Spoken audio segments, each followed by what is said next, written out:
Eu tenho no decorrer dessa semana, né, trabalhado em cima desse assunto com um testemunho pessoal acerca da minha própria trajetória no meio religioso e as implicações psicológicas, todavia, que foram interpretadas como problemas espirituais, né? E que, enquanto assim foram tratados, deram conta de intensificar os problemas psicológicos que se formaram, né?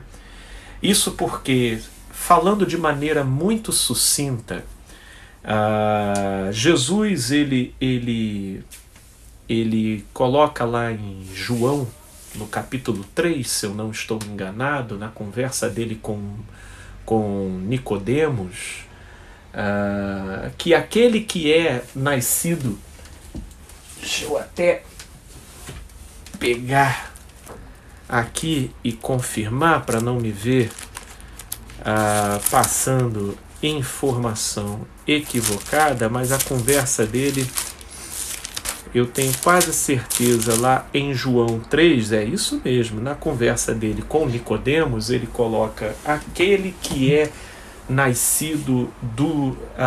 qual é? Aqui, ó. O que é nascido da carne é carne. O que é nascido do espírito é espírito. O que é nascido da carne é carne. O que é nascido do espírito é espírito. Eu acho que essa palavra, ela vem como um respaldo interessante para a gente delinear melhor esse assunto, porque embora Jesus estivesse presente há 2000 anos atrás, antes dos humanos e da ciência ter um olhar mais científico, analítico para os desdobramentos da nossa subjetividade, e melhor dizendo, até mesmo da nossa neurologia, Jesus ele já entendia que, falando bem no popular, uma coisa é uma coisa, outra coisa é outra coisa. Problemas espirituais, eles se resolvem espiritualmente. E os problemas da carne, quando não identificados devidamente, uma vez que sejam deslocados da sua devida razão e fonte, eles podem até piorar, caso sejam tratados de modo espiritual. E é aí que entra o X da questão. Isso porque, em se tratar de problemas psiquiátricos ou psicológicos que surgem dentro do público religioso, inclusive existem estudos que apontam na direção que, dependendo do grupo religioso, eles privilegiam o tratamento daquela pessoa dentro do próprio grupo religioso, ao invés de encaminharem para um profissional da área da saúde mental. Ora, nesses casos, o que a gente assiste frequentemente é a intensificação, é a exacerbação do problema. Gente, estou aqui chegando com a Josi Martins, querida Josi, obrigado pela sua presença, querida. Tive aqui também o ingresso do Marcos Vinícius, meu amigo, muito obrigado. Teve aqui também a Maristela, gente boa. Teve uma moça aqui também que entrou, eu não consigo decifrar o nome, mas olha, gente boa, fiquem todos vocês muito à vontade. Eu fico aqui lisonjeado com o prestígio da presença de vocês, viu? Portanto, seguindo nessa direção, naquilo em que se inverte a consideração acerca da real natureza da fonte do problema, o problema então intensifica. Assim como se você tratasse um problema espiritual como se ele fosse carnal, ele se torna mais complexo. se você trata um problema carnal como se ele fosse espiritual, inevitavelmente ele vai se complicar também. E o que a gente acaba observando é que no grupo em geral, a maioria não tem parâmetros ou sensibilidade para discernir e discriminar uma coisa de outra, né? Portanto, uma pessoa, sobretudo, que teve vivências... Olá, querida Augusta, boa noite, minha amiga, obrigado pela sua presença aqui. Fique à vontade, viu? Eu ainda nesses momentos iniciais eu vou dando uma paradinha, até para estar recebendo o pessoal, embora... querida, que bom, Augusta, que você conseguiu chegar. Fique super à vontade, minha amiga. Espero de coração que tenha um bom proveito esse nosso tempo aqui, viu? Aproveita e manda um grande abraço para o meu amigo Roberto. Um abraço para vocês, viu? E, portanto, voltando aqui para o nosso tema, dependendo da denominação e do grupo religioso ao qual a pessoa pertença, ela vai apresentar uma expressão diferenciada em relação à neurose que pode surgir. No meu caso, eu desenvolvi processos obsessivos compulsivos que não extrapolaram a ordem da psicose, não chegaram nesse patamar, graças ao meu bom Deus. Porém, em grande medida, deram conta de transtornar bastante o meu dia a dia. Isso porque tinha a ver com o substrato da culpa e o substrato do medo de punição, que conjugada numa intenção sincera de servir a Deus, esse Deus, depois, com o tempo, eu percebi que ele era uma concepção humana. E na sua concepção humana, eu acabava associando Deus com o meu juiz interno, né? Na verdade, é quando Deus ele vira um equivalente do superego freudiano. O que é o superego, né? O superego, Freud, na sua elaboração da primeira tópica relativa ao aparelho psíquico, ele divide o aparelho psíquico em 3 instâncias: id, ego e superego.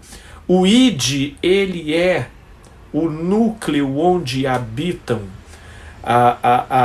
os nossos instintos, a nossa configuração mais primitiva, tanto quanto a nossa versão mais pura, né? Sem a mediação das normas da cultura sobre essa dimensão.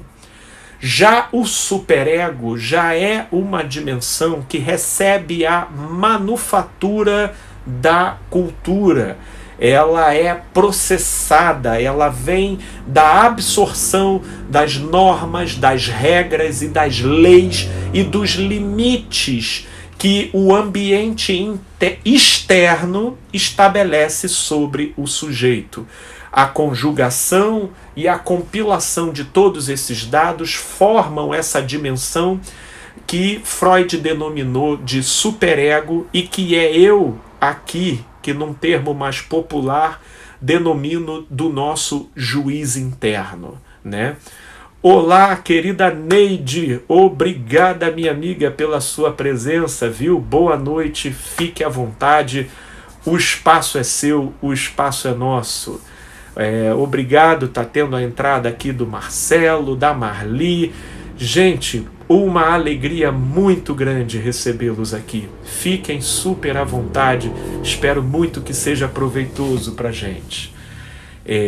Portanto, voltando aqui, esse é o superego e faltou eu falar do ego, que é essa dimensão mediadora da influência que ela recebe dessas 2 instâncias, do id e do e do superego. Né? Essas duas instâncias elas bombardeiam o ego na direção de influenciar as suas escolhas. Portanto, nessa direção, nós vamos ter, né, a produção. Precisa fechar não, filho? Não, só pega a coisa e depois você pode ir. O que você quer? O ovo. Então tá bom. É o meu filho, gente. Ele tá aqui, chegando aqui só para pegar o brinquedinho dele que tá perdido em algum lugar. Não é o brinquedinho, é a camisa do ovo. Camisa do ovo. Desculpa, filho. Já foi. Que maravilha. Só não deu para mostrar a vocês aqui que ele estava um pouco distante. Mas enfim, retornando aqui. Então o ego ele vai recebendo a influência do superego e do id, né? Sendo bombardeado ora pelas nossas pulsões e instintos primitivos, sendo ora influenciado pelo nosso juiz interno que quer sempre manter o nosso ego alinhado com um eu ideal, com um eu idealizado. Em se tratar da religião a gente trabalha com a ideia de Deus. E Deus, dentro do modo como a Bíblia e os livros sagrados são trabalhados, eles perfazem a ideia de um caminho ideal e de um ser ideal no qual a gente pode se tornar.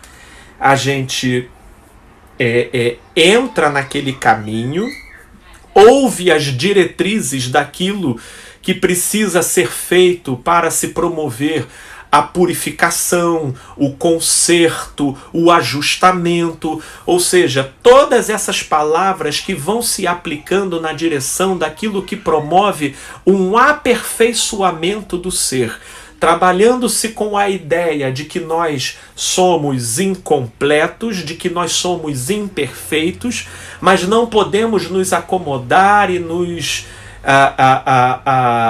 acomodar, não só não podemos nos acomodar com isso, como também não podemos nos dirigir para a direção contrária, no intuito de fomentar essas imperfeições. Portanto, se estabelece a ideia de um caminho ideal. E é aí que mora o X da questão. Porque esse caminho ideal, ele partilha da ideia de um Deus que quer que você siga por esse caminho e se torne uma pessoa melhor.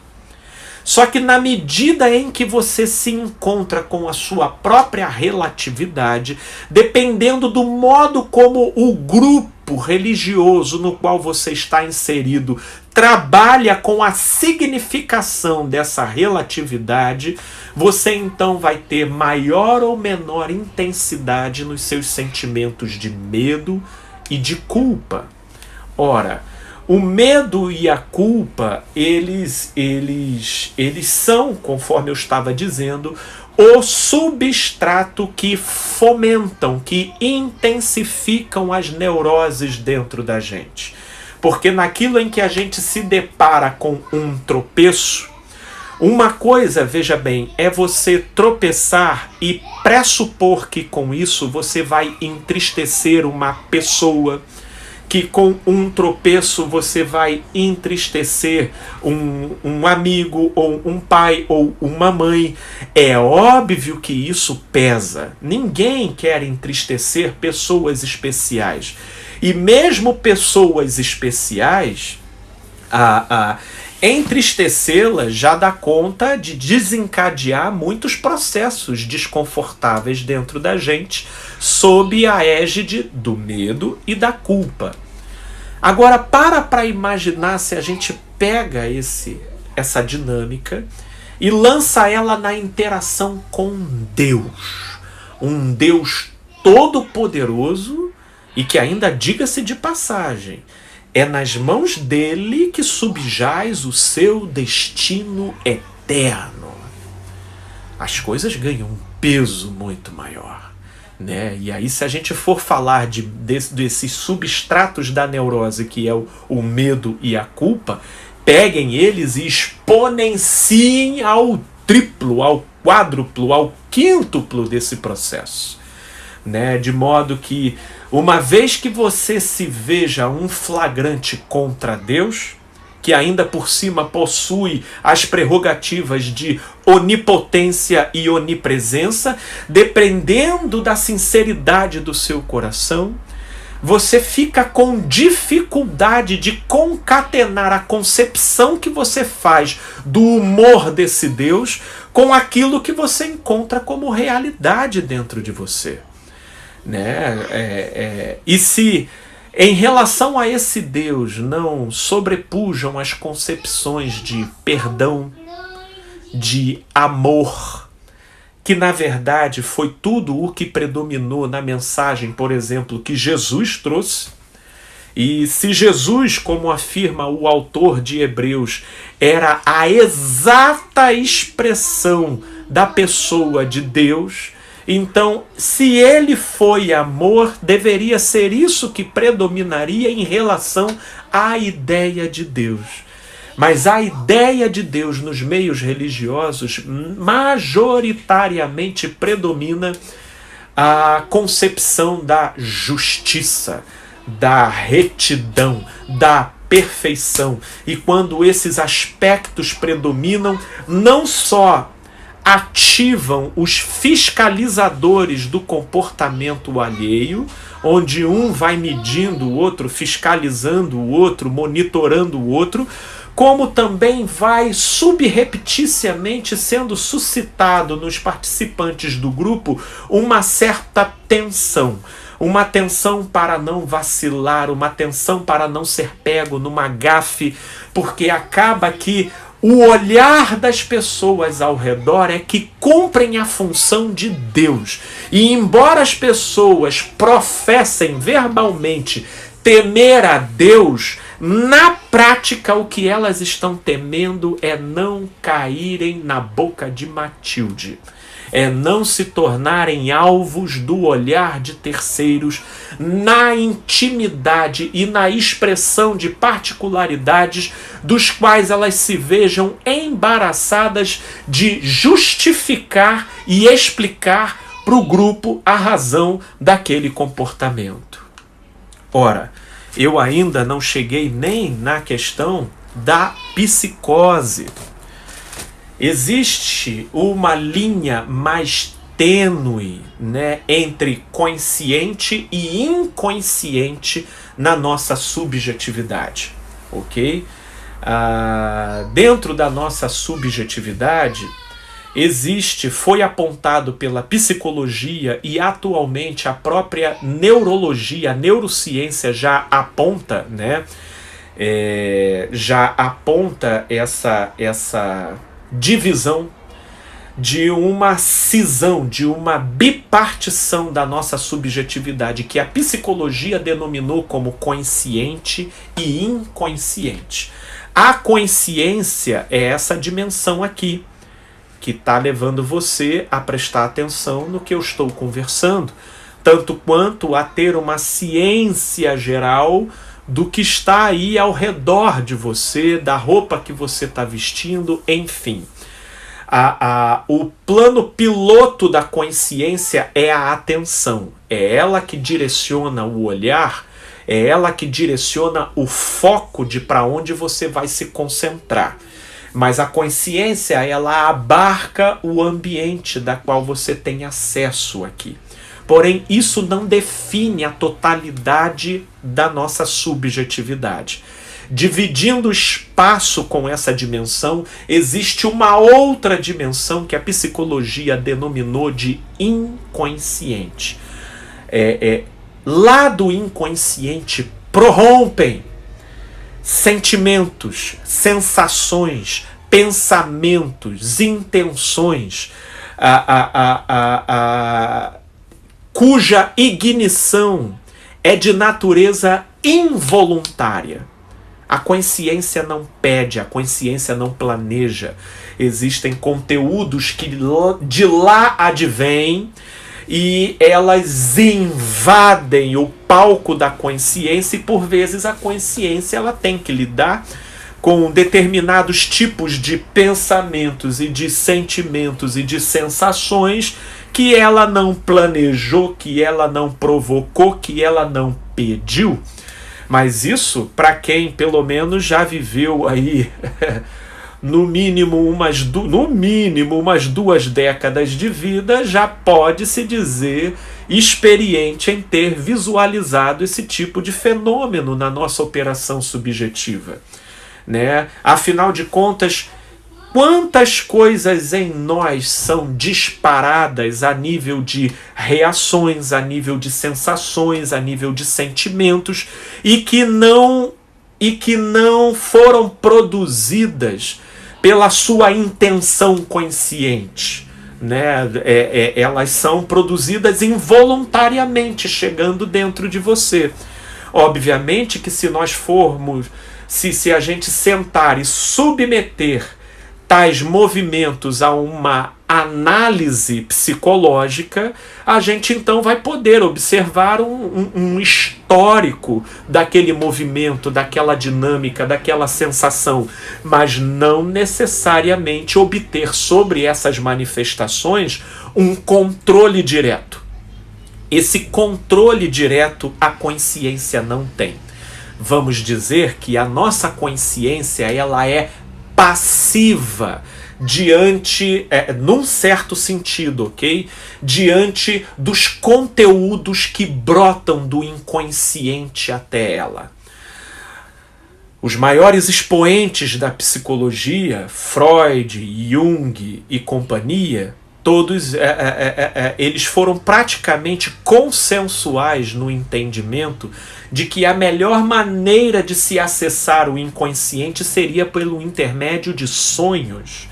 Porque durante o sono, a censura da consciência reduz e o inconsciente toma o palco da mente, produzindo imagens aparentemente desconexas, mas carregando muitas mensagens. Às vezes, as mensagens nada mais são do que uma síntese do dia que você passou, ou do final de semana que você vivenciou, mas algumas delas, já dizia Jung, carregam simbologias luminosas, que na sua luminosidade carregam mensagens proveitosas para a consciência decifrar a comunicação do inconsciente.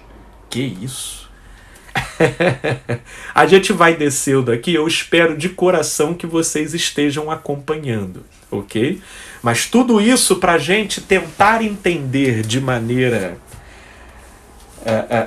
um pouco mais aprofundada o modo como a neurose religiosa ela trabalha na gente. E eu estou dando toda essa volta para poder chegar na manifestação psicótica quando uma neurose religiosa pode se desencadear, né? Portanto, em termos de neurose, a linha entre consciência e inconsciente ela é bem estabelecida. O que isso significa na prática? Embora a consciência receba a invasão de sentimentos, de sensações, de pensamentos de natureza involuntária, ou seja, sem que a consciência tenha programado ou solicitado, ainda assim, no nível da neurose, é possível o sujeito manter a coerência na sua interação com a realidade. Ele sabe que aquilo está acontecendo dentro da cabeça dele, ele sabe que aquilo dali tem a ver com ele e ele mesmo, e que se a coisa estiver desandando, é um curto-circuito que está ocorrendo dentro dele mesmo. Na psicose, não é isso que acontece. Na psicose, meio que vamos supor, a gente está falando aqui de subjetividade, né, meus amigos? Então, é tudo simbólico que nós estamos falando. Portanto, a divisão entre consciência e inconsciente, na psicose, essa divisão ela é desfeita. E uma vez não havendo uma fronteira clara, delimitada entre a consciência e o inconsciente, o que está lá no inconsciente invade livremente a consciência e mais, produz uma vivência com carga de realidade. Aí começa a entrar as alucinações visuais, as alucinações auditivas, começam a entrar os delírios, que são as formações de convicções, que são oriundas não de uma articulação da razão da pessoa com a lógica do ambiente no qual ela está inserida, mas tem a ver com processos inconscientes que se manifestam na consciência com uma vivacidade tal que forma ali um delírio, ou seja, uma convicção plena, incapaz de alguém dissuadir aquela pessoa daquela convicção. E é aí que mora o X da questão. Quando alucinações e delírios são confundidos com vivências espirituais. Eu já pude me deparar com alguns casos.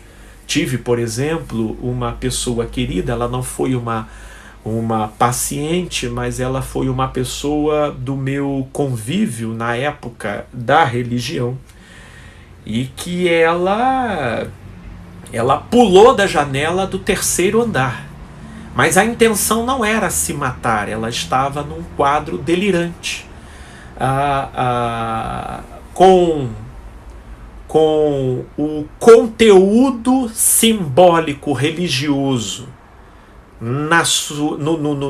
no seu campo imagético e interpretativo das coisas, ela se viu a possuidora de uma fé tão extraordinária que ela queria voar até a presença de Deus. E ela então pula da janela do 3º andar. Ela só não morreu porque, graças ao bom Deus, ela teve o impacto da queda amortecido por ter ficado presa nos fios de telefone do poste, nos fios de um poste de telefone, e ela então teve a queda amortecida. Dos que eu vou me lembrando, e são mais recentes, eu tive até um contato recente de uma pessoa querida, e que ele me relatou uma vez, e ele por telefone foi tentando me descrever a situação, para que eu pudesse então dar uma impressão do caso. E ele estava dizendo: Felipe, olha só, ela foi sempre muito devota, ela foi sempre muito espiritualizada, ela convivia no meio neopentecostal, e ela começou a abrir comportamentos muito estranhos, desconexos, a princípio sem ter um início, meio e fim, embora ainda, vez ou outra, a gente conversa com ela e sente que é ela que está ali. Mas quando ela entra nessa vibração mais alterada, ela começa a falar grosso, ela começa a apresentar a ideia como se estivesse endemoniada. E, Felipe, os familiares já estão começando a constatar essa estranheza. Às vezes ela passa muito tempo isolada dentro do quarto. Ela já começou a abandonar a asepsia pessoal, né? Ela já, por vezes, começa a embaralhar as palavras, já não tem um olhar fixo para a sua direção. Ora, pensa esse tipo de narrativa e esse tipo de situação dentro de um contexto de pessoas que não tenham vivência na realidade da saúde mental, e mais, possuam a sua visão de mundo, possuam ali a sua visão de mundo permeada pelas concepções religiosas de Deus, de diabo, e trabalhem em cima dessa dicotomia interpretativa acerca dos fenômenos dos quais elas não consigam lançar uma explicação lógica imediata. Né? É óbvio que elas vão começar a pensar que está tendo uma influência espiritual ali. Mas aí é o que eu começo a dizer, foi o que me levou a começar essa live aqui com as palavras de Jesus em João capítulo 3, quando ele diz no versículo 6, o que é nascido da carne é carne, o que é nascido do Espírito é Espírito. Ora, eu não tenho porque chega nesses momentos, a linha vai ficando tênue mesmo. E aí, muitas perguntas que eu recebo frequentemente poxa, Felipe, mas como discriminar uma coisa da outra? Ora, eu não vejo o menor problema de uma pessoa com uma espiritualidade ativa, sem ter muita experiência na observação das vivências dentro da saúde mental, olhar para uma situação como essa que eu estava descrevendo agora há pouco e meio que suspeitar ser uma manifestação espiritual. Agora, se o que é nascido da carne é carne, o que é nascido do espírito é espírito, número 1, se você chega lá e faz uma oração, crendo, se é espiritual, acaba. Porque as coisas espirituais se resolvem espiritualmente. Agora, se entra dentro de um círculo vicioso, onde quanto mais você ora, mais a pessoa piora, e aí muitos, até baseado na ignorância, entram num processo quase obsessivo, porque naquilo em que a pessoa não melhora, elas então se sentem mais cobradas com isso, e então passam a intensificar as orações, como se a intensificação das orações, ou uma oração à base de grito, ou aumentar a periodicidade da oração, ou chamar mais pessoas, porque dependendo da quantidade de pessoas ali no grupo, então agora a coisa vai. Ou seja, intensificam as estratégias de natureza espiritual para lidar com aquela situação e ela vai piorando. Gente, eu confesso para vocês que eu chego a ficar com dó da pessoinha que está ali sofrendo. Porque a oração e a insistência nessa direção vai piorar o quadro psicótico. E foi aí que, dentro daquela descrição que o rapaz estava me fazendo pelo telefone, eu falei com ele: mano querido, por tudo que você está me descrevendo, obviamente eu vou te dizer aqui, para você não tomar o que eu vou dizer como a voz do oráculo. É uma impressão, afinal de contas eu não estou vendo a pessoa em questão, eu não estou tendo um contato, eu não possuo o histórico dela, eu estou apenas falando a partir daqui do que você está me dizendo. E dentro do relato que você está me dizendo, e das respostas que você me deu em relação às perguntas que eu fiz, eu entendo que esse caso aí ele não é espiritual. Essa moça, ela está abrindo um quadro psicótico. Recomendo que você, o mais rápido possível, encaminhe ela para uma emergência psiquiátrica, porque tem mais. Né?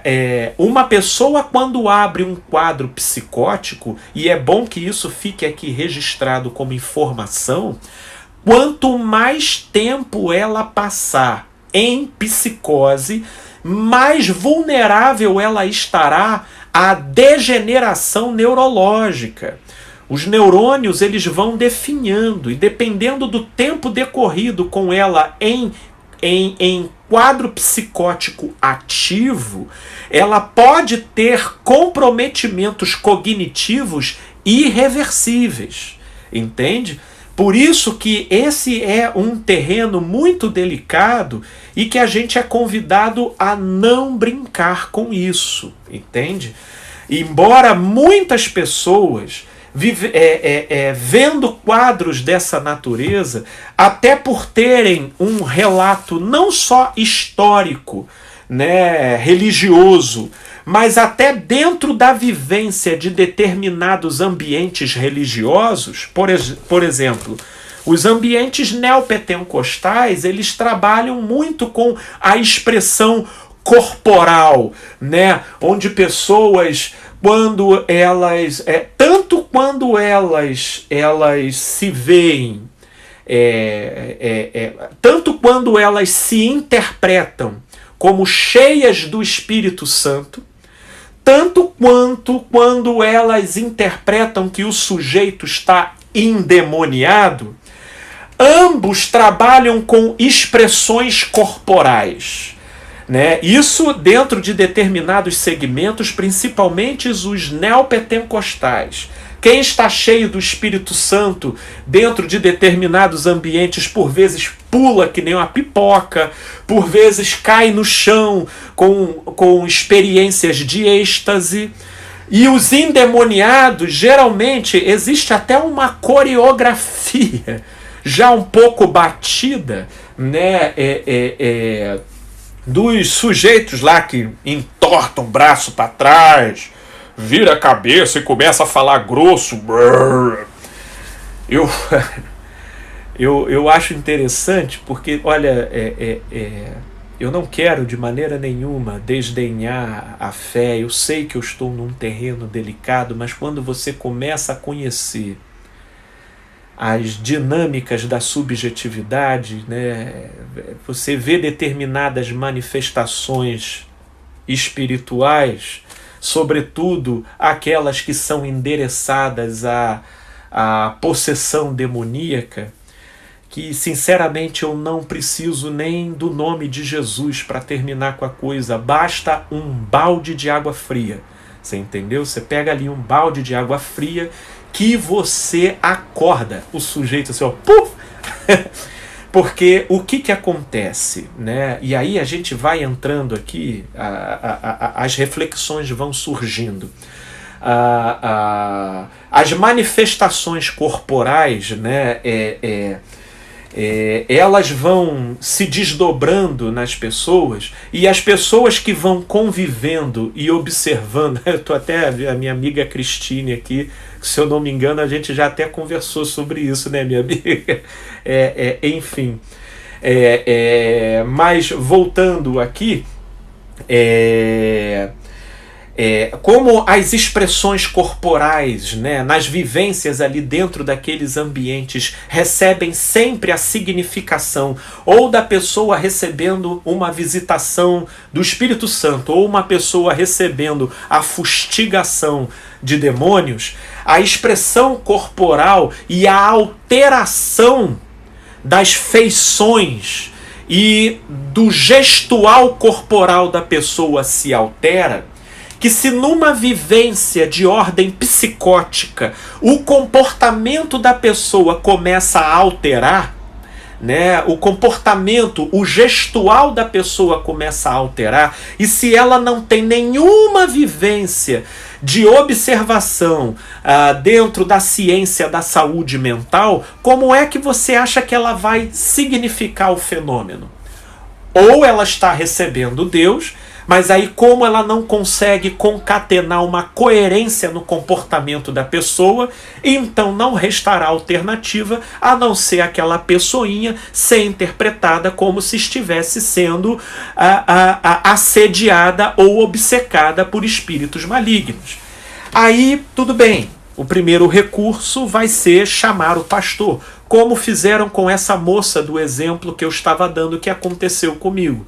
Começaram a orar, a primeira oração não deu certo, iriam chamar um outro pastor penso eu, mais gabaritado, né? E aí ia começar uma verdadeira romaria na casa da mulher, alternando orações, e eu instei com a pessoa que falou comigo e me trouxe o caso, leva ela numa emergência psiquiátrica, porque quanto mais se interagir com isso, mais vocês vão aprofundar o processo que está acontecendo com ela.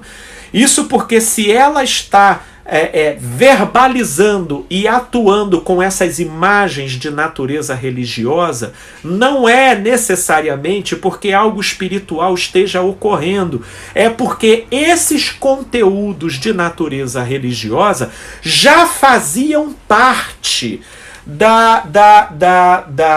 do arcabouço de visão de mundo dela, das vivências que ela tinha, dos lugares que ela frequentava e das coisas que ela, muito sinceramente, se abria e se entregava. Então não é de se surpreender que a manifestação psicótica que abriu nela carregue então esse tipo de colorido, esse tipo de conotação religiosa, né? E aí, meus amigos, que a pessoa que falando comigo entendeu o recado, graças a Deus, meio até que a revelia da família da moça, que estava insistindo em querer tratar a coisa como espiritual, ele entrou com a SAMU lá, pegou a moça e levou para o hospital psiquiátrico e, graças a Deus, ela foi medicada, contornada e hoje está vivendo bem. Né, tem lá os remedinhos, está tudo orientado e ela está sossegada direitinho. E é aqui que também entra uma outra questão que acontece dentro das igrejas que se chama indução psíquica.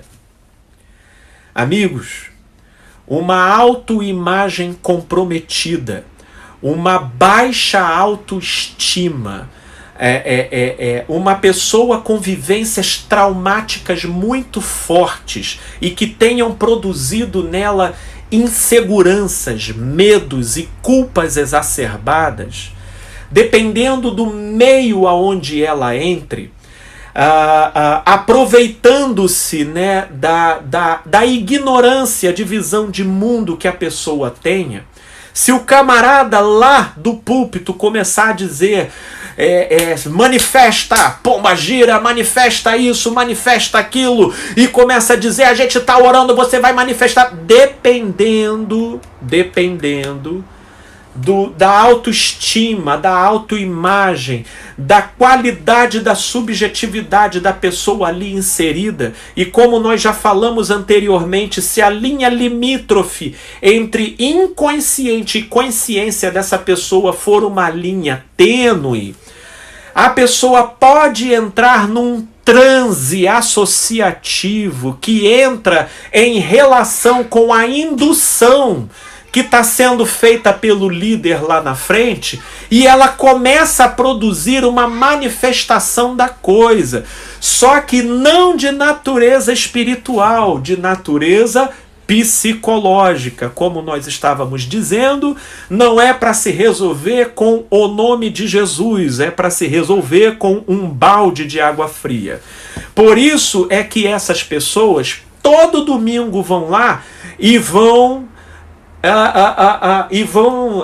manifestando, e eles dizem lá que a libertação é um processo, inclusive relativizam o nome de Jesus. Eu não relativizo o nome de Jesus, eu creio muito que no que diz respeito, quando a coisa é espiritual, o nome de Jesus é suficiente para resolver a coisa. Agora, quando a coisa não é espiritual, você vai citar o nome de Jesus a 3x4 e o problema vai estar ali.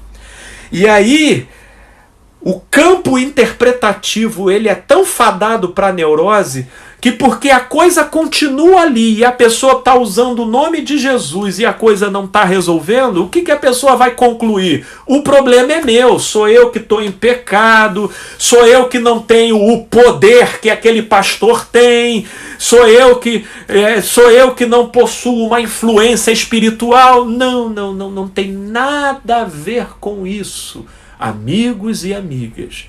Tem a ver com o fato simples de que você está querendo tratar leucemia com band-aid. Entendeu? Sim, você está querendo tratar um problema com uma coisa totalmente diferente à sua devida causa. Consegue compreender? Por isso é que muitos acham que, embora o nome de Jesus seja poderoso, eles não são versões autorizadas. Porque aí viria a pergunta: mas Felipe, e aquele pastor que fica lá na televisão com uma autoridade tal que ele diz para o bicho fazer isso, o bicho faz isso?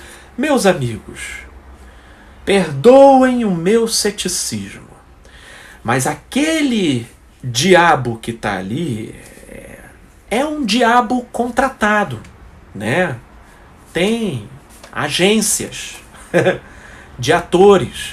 Inclusive eu tive a oportunidade de conhecer um. Eu ia dizer alguns, eu estaria exagerando, mas um eu já conheci. Pude conhecer um ator que vai lá e representa. Que é tudo midiático, né? Desculpa, meus amigos. Eu tenho para mim, e vou dizer para vocês de todo o coração, que aqueles pastores que estão lá, eles ainda não conheceram um endemoniado. Não. Paulo, o apóstolo, ele conheceu, ele viu. E tiveram pessoas que tiveram experiências assim muito dolorosas aqui nas descrições bíblicas de pessoas que encontraram outras com um real estado de obsessão espiritual. Mas conforme Jesus disse, o que é nascido da carne é carne, o que é nascido do espírito é espírito. Se é espírito, se resolve espiritualmente, mas se é humano, se é neurológico, se é psicológico, não vai adiantar as suas muitas citações, se o respectivo problema não for tratado na sua respectiva causa.